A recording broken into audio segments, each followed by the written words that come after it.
No ha habido en el curso de la historia una ciudad más atractiva que Babilonia. Su nombre evoca visiones de riqueza y esplendor y sus tesoros de oro y joyas eran fabulosos. Podríamos pensar que una ciudad así tenía un emplazamiento maravilloso, rodeada de ricos recursos naturales como bosques o minas en un exuberante clima tropical. No era el caso, se extendía a lo largo del curso de los ríos Tigris y Éufrates en un valle árido y plano. No había bosques, minas, ni tan solo piedra para la construcción. No estaba en una vía comercial natural y las lluvias eran insuficientes para la agricultura. Babilonia es un ejemplo de la capacidad del hombre para alcanzar grandes objetivos usando los medios que tiene a su alcance. Todos los recursos habían sido desarrollados por el hombre, todas las riquezas resultaban del trabajo humano. Babilonia poseía tan solo dos recursos naturales, una tierra fértil y el agua del río.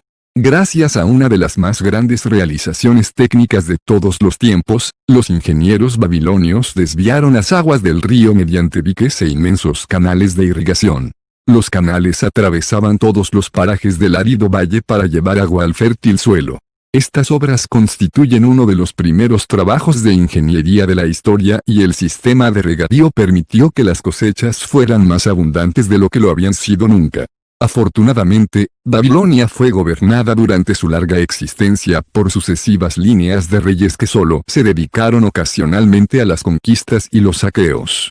Aunque la ciudad se embarcó en diversas guerras, estas fueron locales o eran para defenderse de los ambiciosos conquistadores llegados de otros países que codiciaban sus fabulosos tesoros.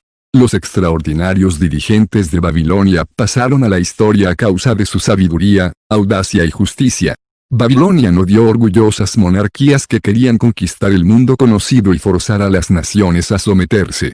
Babilonia ya no existe como ciudad, cuando las fuerzas humanas que construyeron y mantuvieron la ciudad durante miles de años desaparecieron, se convirtió rápidamente en una desierta ruina.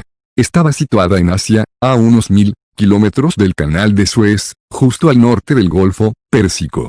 Su latitud es cercana a los 30 grados sobre el Ecuador, parecida a la de Yuma, Arizona, y poseía un clima semejante al de esta ciudad, caliente y seco.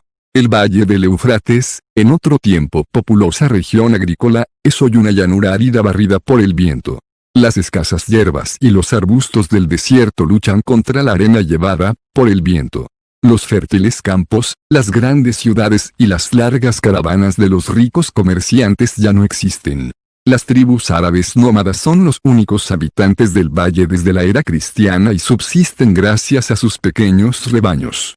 La región está salpicada de colinas. Al menos durante siglos fueron consideradas como tales, pero los fragmentos de alfarería y ladrillos gastados por las ocasionales lluvias llamaron finalmente la atención de los arqueólogos. Se organizaron campañas para realizar excavaciones financiadas por museos europeos y americanos. Los picos y las palas demostraron rápidamente que aquellas colinas eran antiguas ciudades, las podríamos llamar tumbas de ciudades. Babilonia es una de ellas, los vientos habían esparcido sobre ella el polvo del desierto durante 20 siglos. Las murallas, originalmente construidas de ladrillo, se habían desintegrado y habían vuelto a la tierra. Así es hoy en día la rica ciudad de Babilonia, un montón de tierra abandonado hace tanto tiempo que nadie conocía su nombre hasta que se retiraron los escombros acumulados durante siglos en las calles, los nobles templos y los palacios. Algunos científicos consideran que las civilizaciones babilónica y las de las otras ciudades del valle son las más antiguas de las que se tiene conocimiento. Se han demostrado de manera fehaciente algunas fechas que se remontan hasta los 8000 años de antigüedad. En las ruinas de Babilonia se descubrieron descripciones de un eclipse solar. Los astrónomos modernos calcularon fácilmente cuándo hubo un eclipse visible en Babilonia y pudieron, de este modo, establecer la relación entre su calendario y el nuestro. Así se pudo calcular que hace 8000 años, los sumerios, que ocupaban Babilonia vivían en ciudades fortificadas. No se puede calcular desde cuándo existían dichas ciudades. Sus habitantes no eran simples bárbaros que vivían en el interior de unas murallas protectoras, sino gentes cultivadas e inteligentes. Tanto como puede remontarse en el pasado la historia escrita, fueron los primeros ingenieros, astrónomos, matemáticos, financieros, y el primer pueblo que poseyó una lengua escrita. Ya hemos hablado de los sistemas de irrigación que transformaron el árido valle en un vergel cultivado. Los vestigios de los canales son aún visibles, aunque la mayoría están llenos de arena. Algunos de ellos eran tan grandes que, cuando no llevaban agua, una docena de caballos podían galopar de frente en su interior. Se los compara en amplitud con los canales más anchos de Colorado y Utah. Además de regar la tierra, los ingenieros babilonios llevaron a cabo otro proyecto igualmente vasto: recuperar una inmensa región pantanosa en la desembocadura del Éufrates por medio de un sistema de drenaje y hacerla cultivable. Heródoto, historiador y viajero griego, visitó Babilonia tal como era durante su apogeo y nos dejó la única descripción conocida hecha por un extranjero. Sus escritos presentan una pintoresca descripción de la ciudad y algunas de las extrañas costumbres de sus habitantes. Menciona la fertilidad notable de la tierra y las abundantes cosechas de trigo y cebada que se recogían. La gloria de Babilonia se ha apagado, pero su sabiduría ha sido conservada para nosotros gracias a los archivos.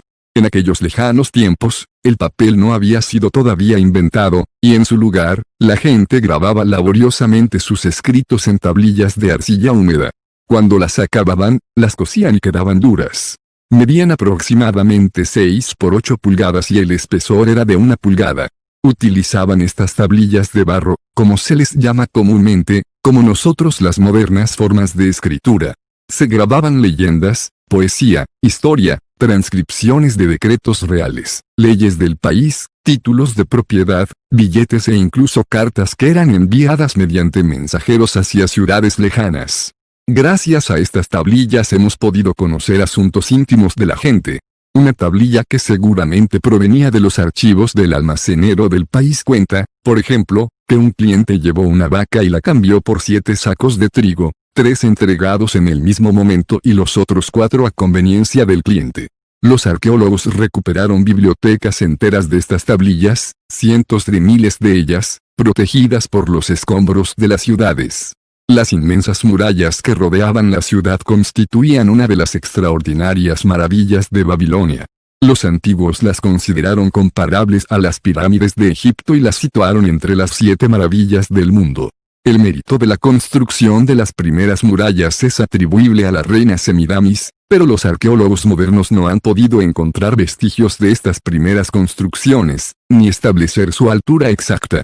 Por los escritos de los antiguos se estima que medían entre unos 50 y 60 pies en la parte exterior, que estaban hechos de ladrillos cocidos y además protegidos por un profundo foso de agua.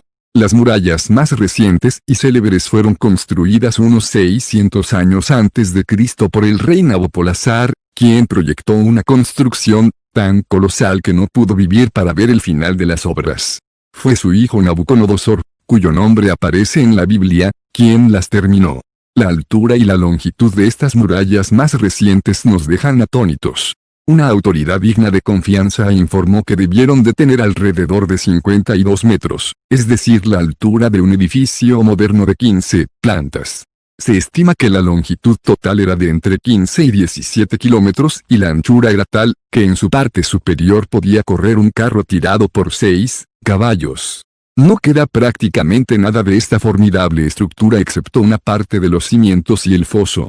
Además de los destrozos de la naturaleza, los árabes se llevaron los ladrillos para construir en otras partes. Uno tras otro, los ejércitos victoriosos de casi todos los conquistadores de ese periodo de guerras invasoras se enfrentaron contra las murallas de Babilonia. Una multitud de reyes asedió Babilonia, pero todo fue en vano. Los ejércitos invasores de aquel tiempo no eran despreciables y los historiadores hablan de fuerzas de 10.000 caballeros, 25.000 carros y de 1.200 regimientos de infantes de 1.000 hombres cada uno. A menudo necesitaban 2 o 3 años de preparación para reunir el material de guerra y los depósitos de vituallas a lo largo de la línea de marcha propuesta. La ciudad de Babilonia estaba organizada casi como una ciudad moderna. Había calles y tiendas, vendedores ambulantes que ofrecían sus mercancías en los barrios residenciales, sacerdotes que oficiaban en templos magníficos. Un muro aislaba los palacios reales en el interior de la ciudad. Dicen que esas murallas eran más altas que las de la ciudad. Los babilonios eran artesanos hábiles que trabajaban en la escultura, la pintura, el tejido, el oro y fabricaban armas del metal y maquinaria agrícola. Los joyeros creaban piezas de gusto exquisito y algunas muestras que han sido recuperadas de las tumbas de ricos ciudadanos se exponen en museos de todo el mundo. En una época muy lejana, cuando el resto del mundo cortaba árboles con hachas de piedra o cazaba y luchaba con lanzas y flechas con punta de piedra, los babilonios ya usaban hachas, lanzas y flechas de metal. Eran financieros y comerciantes inteligentes. Por lo que sabemos, fueron los inventores del dinero como moneda de cambio, de los billetes y de los títulos de propiedad escritos. Babilonia no fue conquistada por sus enemigos hasta cerca de 540 años antes de Cristo. Pero tampoco entonces fueron tomadas las murallas. La historia de la caída de Babilonia es de lo más extraordinario. Ciro, uno de los grandes conquistadores de la época, proyectaba atacar la ciudad y tomar las murallas intomables. Los consejeros de Nabonius, rey de Babilonia, le persuadieron para que fuera ante Ciro y librara batalla sin esperar a que la ciudad estuviera asediada. El ejército babilonio, tras consecutivas derrotas, se alejó de la ciudad. Ciro entró por las puertas abiertas de la ciudad, que no opuso resistencia. El poder y el prestigio de Babilonia fueron declinando gradualmente hasta que, al cabo de unos siglos fue abandonada, dejada a merced de vientos y tormentas que la devolvieron al desierto sobre el que se había alzado en su origen. Babilonia había caído para no volverse nunca a levantar, pero debemos mucho a su civilización. Los siglos han reducido a polvo las orgullosas paredes de sus templos, pero su sabiduría aún pervive. Fin.